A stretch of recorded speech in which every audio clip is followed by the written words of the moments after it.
Bon, une fois les électrons vont rentrer dans la région d'espace qui est là, la différence de potentiel qui est là, il y a une force électrostatique ici qui va entraîner. Ça veut dire quoi? Le sens du courant ici étant la trajectoire absolue des électrons, les électrons seront déviés vers le haut, sont donc déviés ici vers le haut. Ça veut dire que les premiers électrons qui sont rentrés ici vont essayer de dévier vers le haut. Donc, bon, ce qui va entraîner quoi? Les électrons ici vont venir ici, vont fuir la charge qui est là, vont venir sur la plaque ici inférieure. Et ceux qui sont restés vont rester ici. Bon, les protons vont rester sur la plaque supérieure ici. Et comme la plaque H qui est supérieure sera chargée positivement, que la plaque B qui est inférieure est chargée négativement. Donc, il existe une différence de potentiel entre les deux plaques. Maintenant, ici, bon, nous allons étudier maintenant. Bon, l'objet d'étude ici, c'est d'étudier l'étude du mouvement des électrons entre ces deux plaques. C'est-à-dire la nature de leur mouvement, bon, leur trajectoire et ainsi de suite. Les conditions qui vont intervenir. Donc, sans plus tarder, bon, nous allons passer à l'étude dynamique de notre sujet du jour. L'étude dynamique. Dans l'étude dynamique, nous allons faire le système particules alpha des charges Q. Bon, nous avons la particule alpha de charge Q négatif. Le système, le référentiel ici.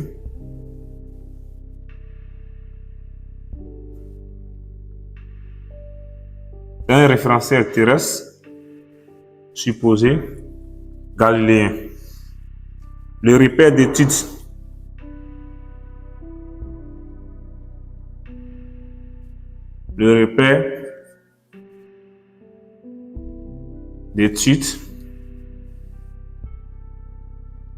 le repère OIJ associé à nos problèmes.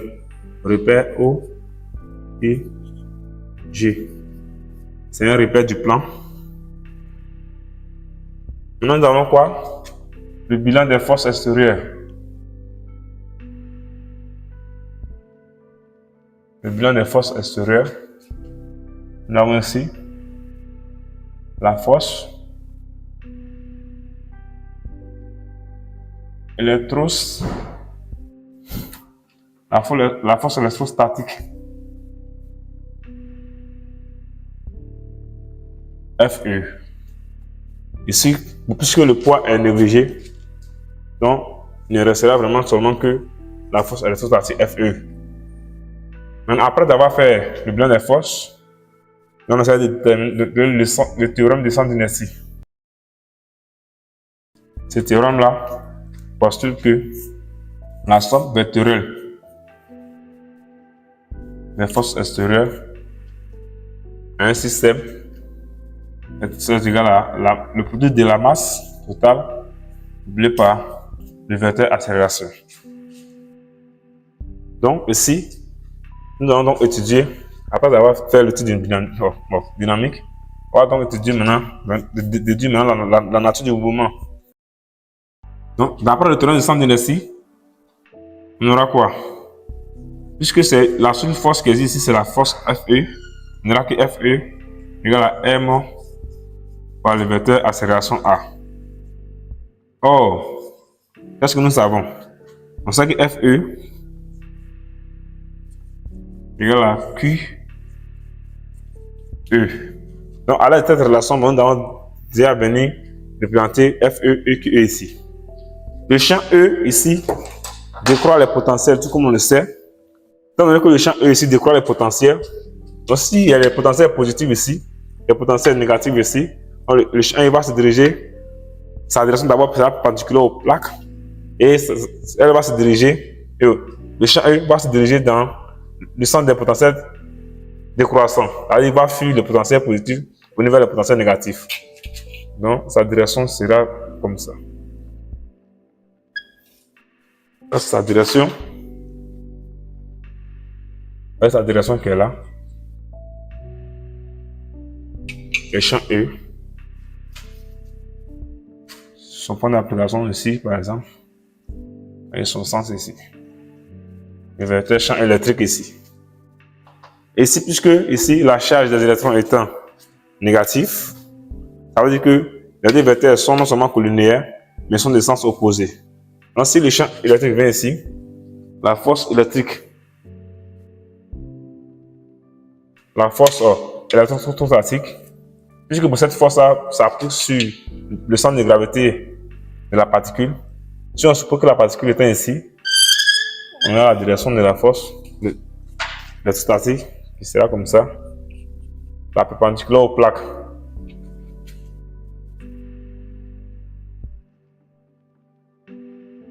Donc voici le sens de la force électrostatique. Et c'est cette force électrostatique là qui entraîne les électrons vers le haut de la barre. Donc ici, en remplaçant la force Fe par son expression, on aura quoi? Q fois E, c'est égal à M fois le vecteur accélération. Donc, en tirant le vecteur accélération, on a le vecteur accélération, on a Q sur M fois le champ électrostatique. Donc, en norme ici, on dira que A égale à quoi? A, l'accélération A étant positive, donc ici, on dira que A égale à, voilà, celui de Q sur M, voilà, nombre de Q, E. E étant non nul du fait de la différence de potentiel, Q aussi étant aussi non nul, c'est une constante, et la masse aussi des électrons étant aussi non nul, puisque c'est une particule, ce n'est pas un photon. Ça veut dire tout ça là, c'est une constante. Donc l'accélération A ici, elle est constante. Ou bien ici, c'est un vecteur constant. Donc, puisque l'accélération ici est un vecteur constant, bon, nous pouvons nous arrêter là. Vous nous arrêter là-bas. Ça ne cause pas de problème. Donc, c'est un vecteur constant qui est là. Puisque c'est un mouvement uniformément varié. On ne connaît pas d'abord la nature de la trajectoire. Donc, pas dire que c'est un mouvement retenu uniformément varié. Donc, l'accélération étant une constante, donc on dira que le mouvement est uniformément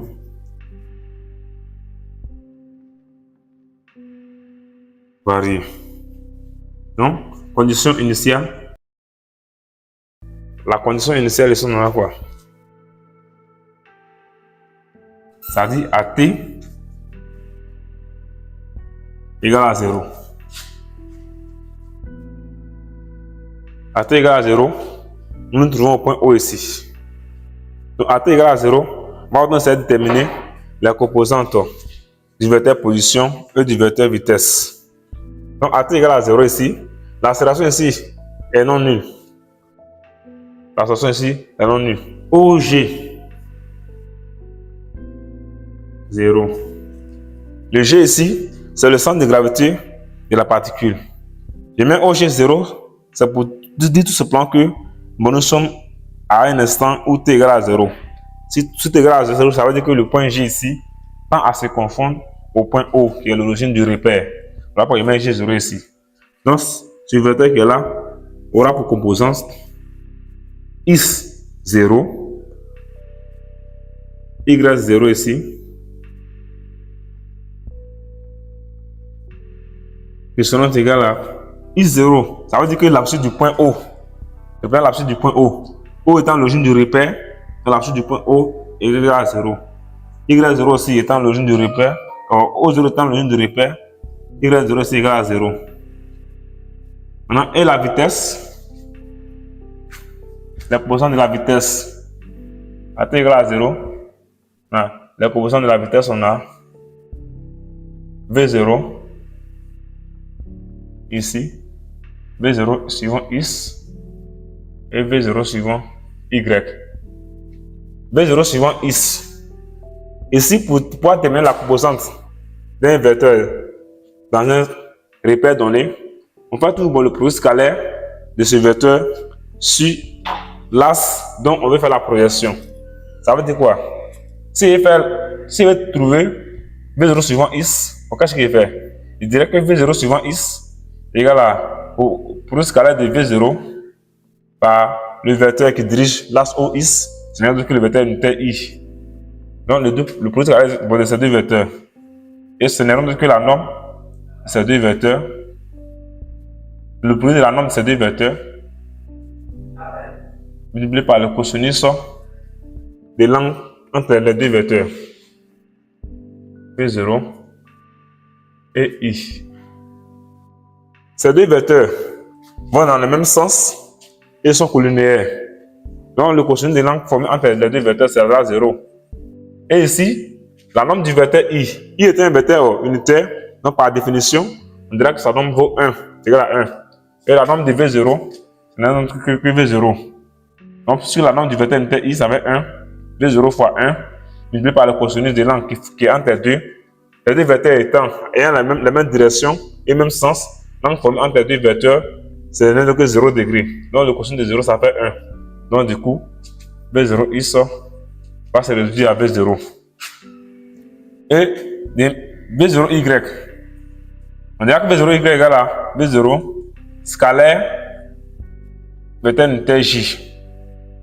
On aura quoi? La norme du vecteur V0 fois la norme du vecteur unitaire J fois le cosinus de l'angle formé entre les deux V0 J.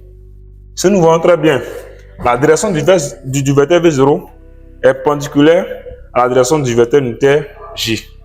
Donc l'angle formé entre les deux vecteurs, ça sert à rien que pour 90 degrés. C'est-à-dire bon, plus sur 2 en radian, V0 ici, ça fait V0 ici. J étant un vecteur unitaire, sa norme est égale à 1 fois 1. Multiplié par cosinus de plus sur 2, ça fait 90 degrés en radian. Cosinus de plus sur 2, ça fait 0. Donc V0 fois 1 fois 0, ça fait 0. Donc V0 suivant Y égale à 0. V0 suivant X égale à V0. Donc on met ici V0. V0 suivant Y égale à 0. Donc on met ici 0. Donc voici la composante du vecteur vitesse. À t différent de 0. Bon, le temps c'est une grandeur positive, donc on dira que c'est justement supérieur à 0 ici. Pour condition pour quelconque. Donc on aura OG, on dira que OG 0. On aura le vecteur unitaire OG. Puisque le moment est uniformément varié, le vecteur OG égale à quoi? Égale à 1 demi du vecteur accélération fois t carré plus vecteur V0 plus V0t plus OG 0. Donc, on va dire ça qui est là, vecteur position. Maintenant ici, le vecteur vitesse V. Le vecteur vitesse V égale à quoi? Le vecteur accélération fois t plus le vecteur vitesse V0. Donc, à t différent de 0, nous allons d'abord essayer de déterminer d'abord l'expression de la vitesse et enfin déterminer la position. Donc ça veut dire quoi? Si à la de ces deux relations qui est là, si je veux déterminer les composantes du vecteur vitesse V, il y aurait ici V suivant X, V suivant Y. Ici, avec cette relation, donc si V suivant X, je mets X ici, mais X ici. Donc si c'est V suivant X, il prenait quoi? A suivant X et V0 aussi suivant X également. C'est-à-dire que je vais faire le produit scalaire suivant le vecteur unitaire I de tous ces vecteurs. Donc il y aurait quoi? V0 suivant X égale à A scalaire I. Bon. Si vous voulez, A suivant X, tout simplement, de T plus V0 suivant X. B0, V suivant Y, ça donnera V, A, pardonnez, suivant Y, fois T, plus B0 suivant Y. Et cela va impliquer que B0, V suivant X, V suivant Y. Ici, A suivant X égale à combien? En réalité, le vecteur d'accélération ici est collinéaire quoi? Au champ électrique U. Donc ça veut dire que si on a les composantes suivant X du champ U, on peut donc déduire les composantes suivant X de l'accélération. Si on connaît les composantes du champ suivant Y, on peut donc déduire les composantes suivant AY de l'accélération. Donc ça veut dire quoi? Puisque le champ E ici, regardez très bien, le champ E, la direction du champ E est parallèle, est perpendiculaire à l'axe des abscisses. Vous voyez bien? Ça veut dire que le vecteur champ E est perpendiculaire au vecteur unitaire I. Donc, si le vecteur unitaire I et le vecteur champ E sont perpendiculaires, alors la projection du champ E sur l'axe des abscisses, c'est-à-dire sur le vecteur unitaire I ici, c'est égal à 0. Parce que les deux vecteurs ont des directions perpendiculaires. Ça veut dire quoi? Si la direction de si E suivant X égale à 0, si A suivant X est égal à Q sur M de E suivant X. Si E suivant X égale à 0, Q sur M étant différent de 0, donc A suivant X est égal à 0. Si A suivant X est égal à 0, on a ici 0 fois T, ça sera 0. Maintenant, B0X.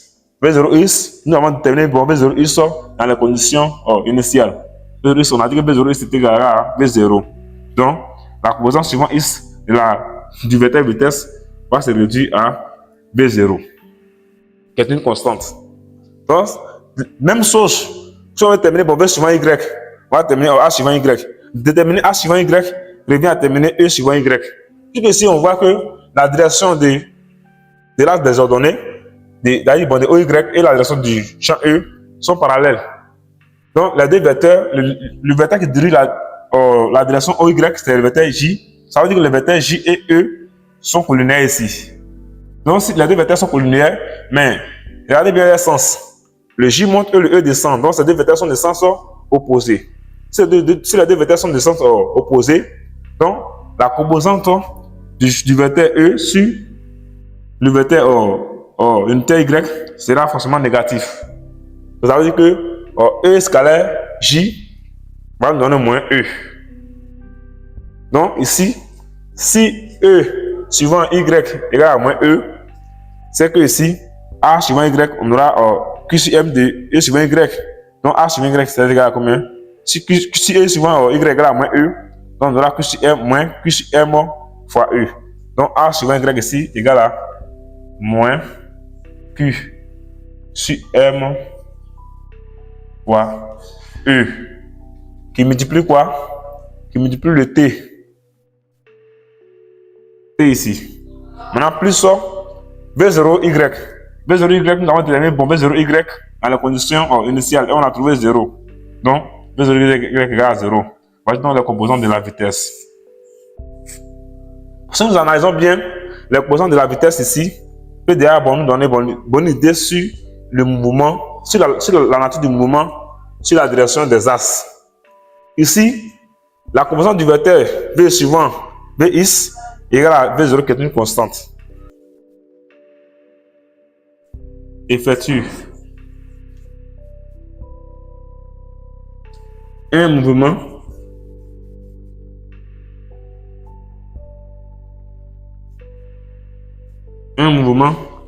rectiligne.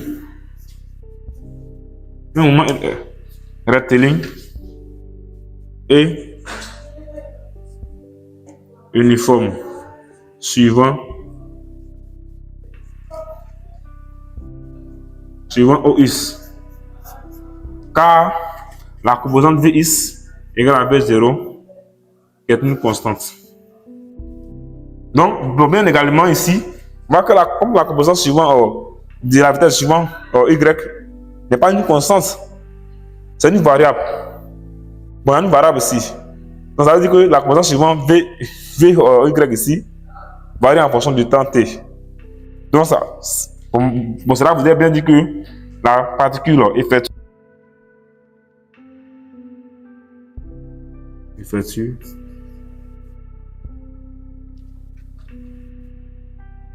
Un mouvement uniformément varié.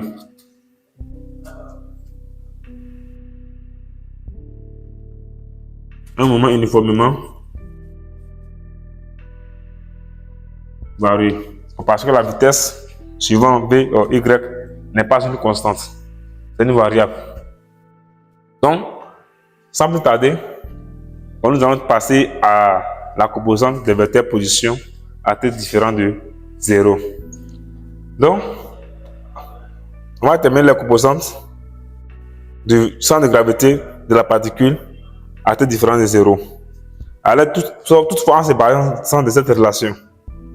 Donc, ici, le vecteur OG aura pour composante X, Y. Donc, pour avoir les composantes suivant X, ici, il y aurait quoi? Comme c'est les composantes suivant X, je prends les composantes du vecteur accélération A suivant X, V0 suivant X et XD, G0. Donc, A suivant X, on sait que A suivant X, puisque E suivant X égale à 0, et que A, vecteur A égale à Q sur M fois le vecteur E. Donc, si il remplace du vecteur E ici, E suivant X ici, il y aurait 0. Donc, A suivant X ici égale à 0. Si A suivant X égale à 0, ça veut dire que X ici, on a un demi de 0 fois T carré. Donc, ça va être 0.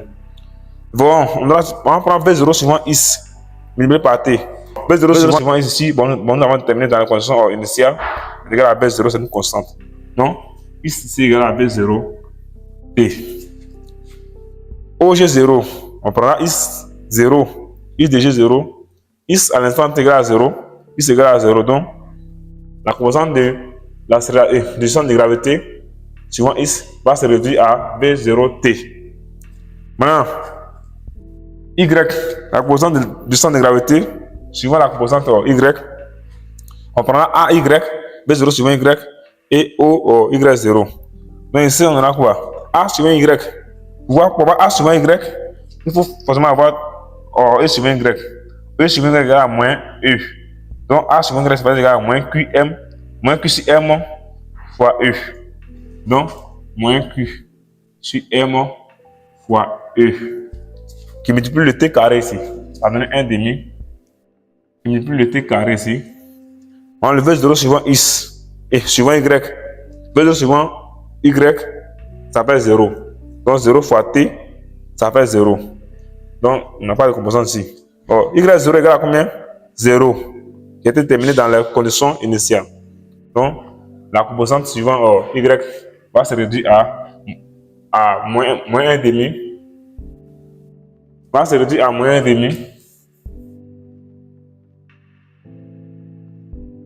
Moins Q sur DME fois T carré.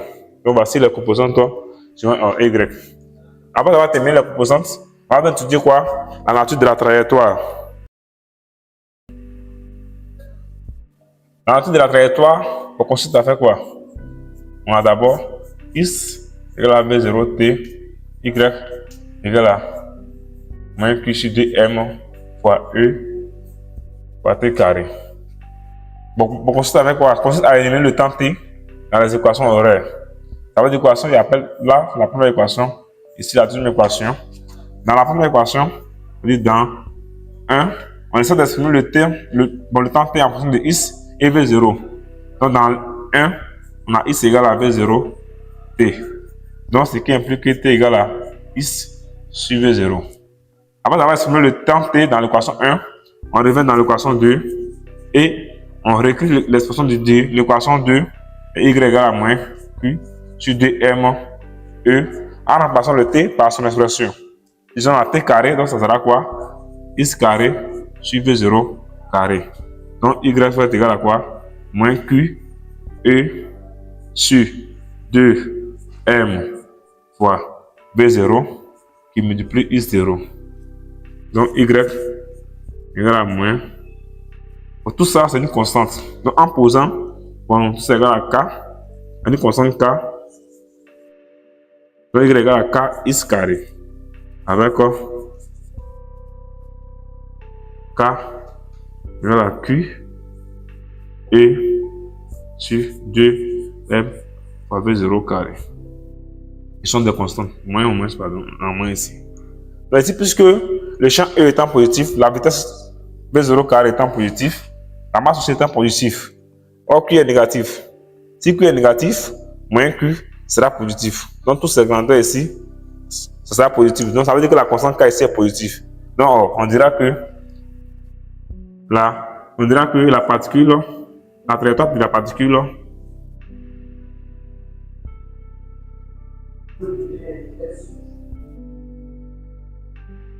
est une parabole. Est une parabole à concavité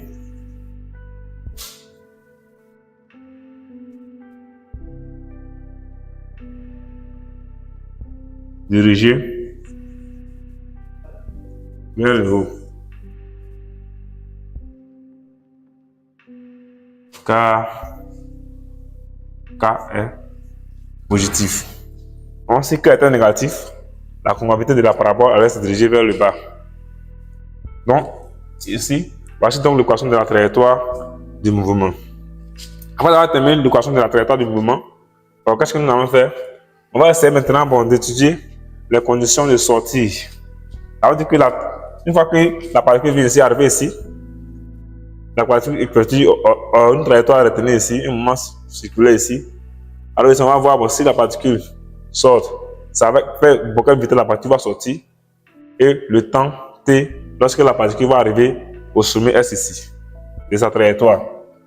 Donc, à l'instant de sortie, on va utiliser la condition de sortie de la particule. Condition de sortie de la particule alpha entre les plaques.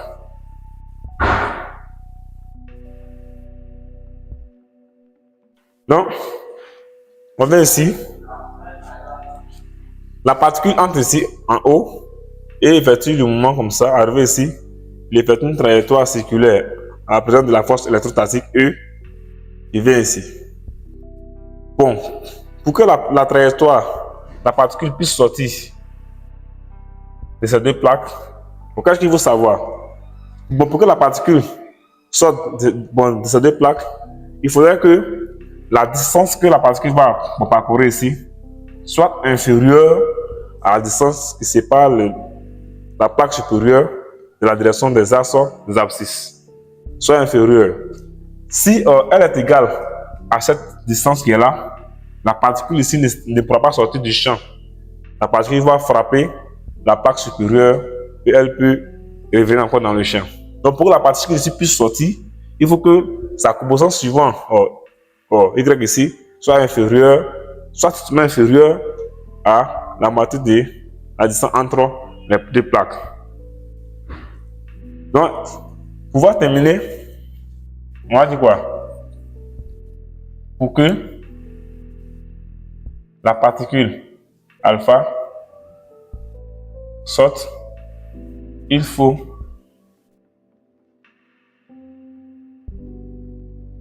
que sa composante, ça veut dire l'ordonnée du point S ici, soit strictement inférieure à la moitié de la distance qui est entre les deux plaques, qui sépare les deux plaques. Ça veut dire 1 demi de la distance D qui sépare les deux plaques. Donc, pour pouvoir terminer, bon, l'ordonnée de S, on va venir ici, dans l'expression de l'équation, on aura ici, on dira quoi?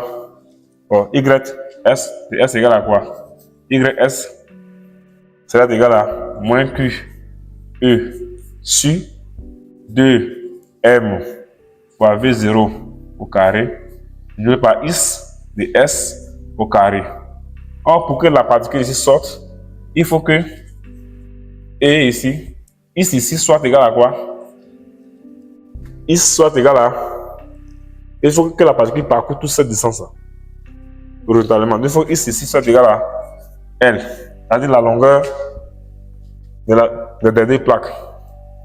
Donc ici, en remplaçant le X, S par L, on obtient moins Q, E sur 2 M B0 au carré fois L au carré. Donc, voici ça.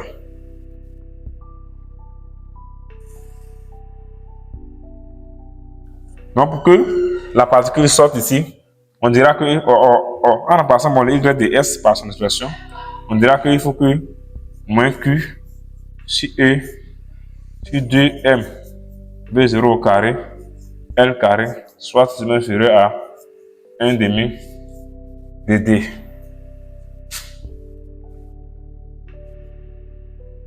Donc, voici la condition pour que la particule ici puisse sortir. Donc, sans plus tarder, nous allons donc terminer le temps T. On va terminer par la vitesse de sortie.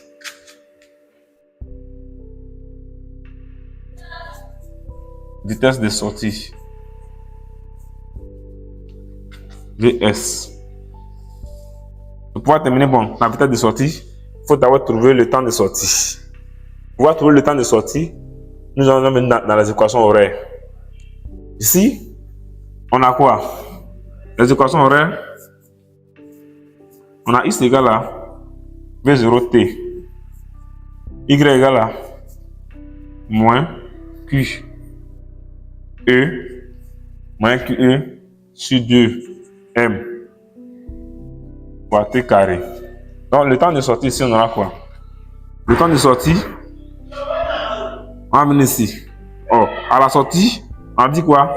X de S égale à quoi? Puisque bon, V0 c'est une constante. V0 fois T S. Donc c'est plus que le temps de sortie, c'est égal à la position de sortie XS sur V0. Or, à la sortie, XS égale à L. Donc c'est L sur V0. Donc le temps de sortie, T égale à L sur V0. Après avoir terminé le temps de sortie, on va terminer la vitesse de sortie. Après avoir terminé le temps de sortie, on a vu que le temps de sortie était égal à TS était égal à L sur V0. Donc, sans me tarder, on va terminer la vitesse de sortie. La vitesse de sortie, c'est égal à quoi? Moi, ça va de donner les composantes de la vitesse de sortie. La composante de la vitesse de sortie, on aura Vs à la sortie, et la V0 qui est une constante toujours. V suivant Y à la sortie, égale à moins Q, E sur M de T, T de S, c'est-à-dire T à la sortie. Maintenant, comme T à la sortie ici, le temps T à la sortie égale à L sur V0, on aura ici L sur V0. Donc la vitesse à la sortie, ça fera quoi? Vs égale à la norme du vecteur Vs ici, est égal à racine carrée de V suivant x au carré plus V suivant y au carré. Donc, racine carrée de V suivant x, c'est V0, donc V0 carré, plus V suivant y, c'est tout ça là au carré. Donc, le moins ici va devenir positif. C'est Q, E, L sur M, V0, et tout au carré. Donc, voici donc la vitesse à la sortie. Donc, voici la vitesse à la sortie. Donc, pour que la particule sorte, il faut qu'elle soit animée de la vitesse Vs, la vitesse de sortie. Au point de sortie S ici, voici cette vitesse qui est là. Donc, si on connaît B0, Q, E, L, M et V0 ici, on peut donc terminer cette norme-là, selon les données de l'exercice auxquelles nous ferons face. Après avoir terminé les conditions de sortie de la particule, on va maintenant essayer d'étudier la déflexion et la déviation. La déviation, c'est rien d'autre que l'angle ici. À quel angle la particule arrivée au point I ici a commencé à dévier par rapport à l'horizontale. ça on appelle la déviation. La déflexion, c'est le point d'impact. C'est-à-dire c'est le point d'impact de la particule sur l'écran. Donc, d'abord, on va terminer d'abord la déviation. Là. Donc, terminer la déviation, revient à terminer l'angle bêta en fonction des données de l'exercice. Bon, du problème. Donc, pour pouvoir terminer mon angle bêta, qu'est-ce que nous allons faire? En prolongeant tout simplement cette droite qui est là jusqu'au point I, on aura quelque chose comme ça.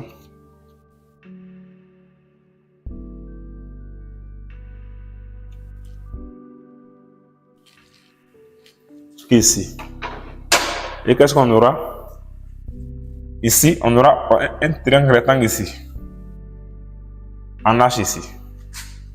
Donc, on va essayer de considérer le triangle rectangle qui est là. En considérant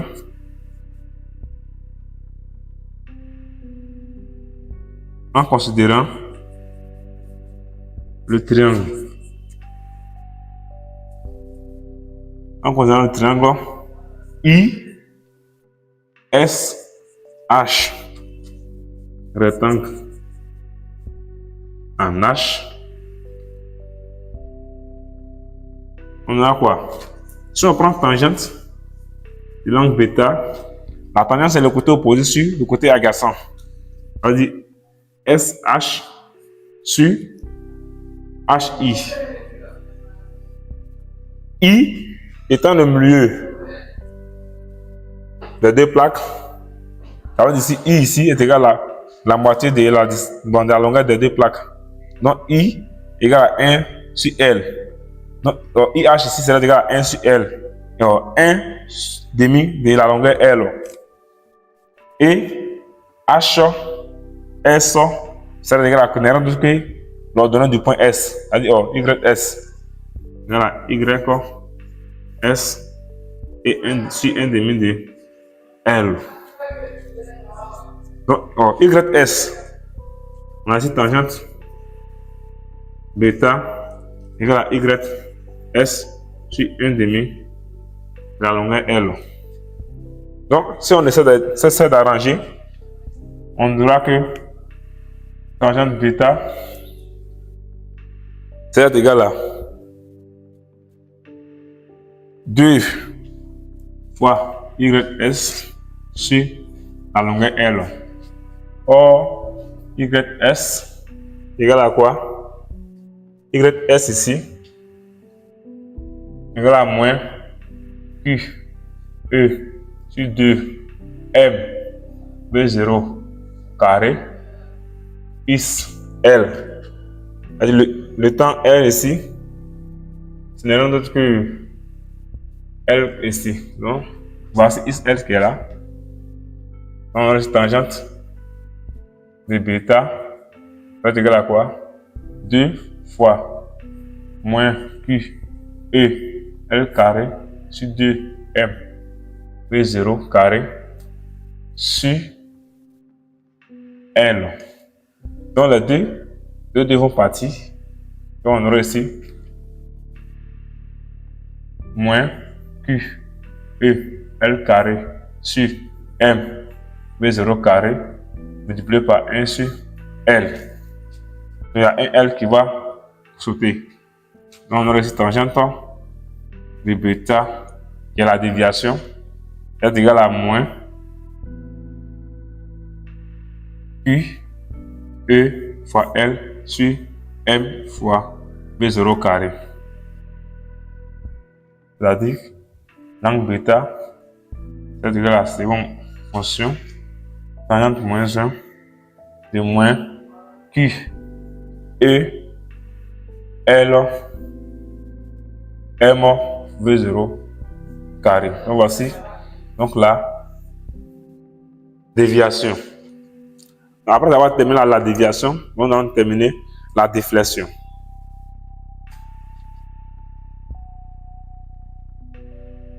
La déflexion, ce n'est rien d'autre que la distance O et prime. O prime P, pardonnez, le point d'impact. Donc, Cette distance n'est rien d'autre que l'ordonnée du point P. Donc, pour pouvoir terminer cette distance, bon, qu'est-ce que nous allons faire?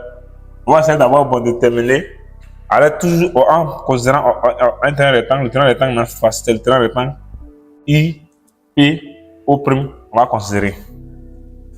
Donc, en considérant le terrain rectangle I, P, O', rectangle en O' ici, c'est le même l'angle bêta ici qui est là. Donc, en considérant l'angle bêta ici, en considérant ce triangle, on dira que la tangente de bêta est égale à quoi? Le côté opposé à l'angle bêta qui est OP, O'P, qui est rien d'autre que Y de P, sur O'I. O'I. Or, O'I égale à quoi? IO'. On sait que O, donc égale à quoi? O' moins OI. Moins OI. Ça fait quoi?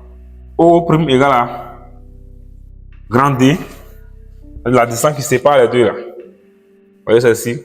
Grand D moins OI', n'est rien d'autre que la moitié de la longueur des plaques, 1 demi de L.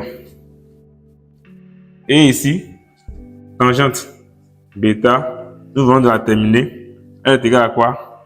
Moins Q E L sur M V0 carré. Donc, on va essayer de venir remplacer ça ici dans l'expression qui est ici. En remplaçant tangente bêta par son expression y de P et O' I par son expression, on aura ici moins Q L. Donc moins Q E L sur M V0 carré égale à Y de P qui est la déflexion sur T moins 1 demi de L. Donc si on tire Y de P, on aura ici quoi?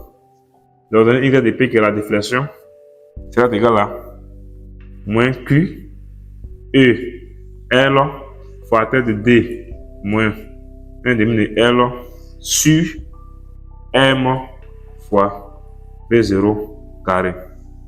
Donc voici la déflexion.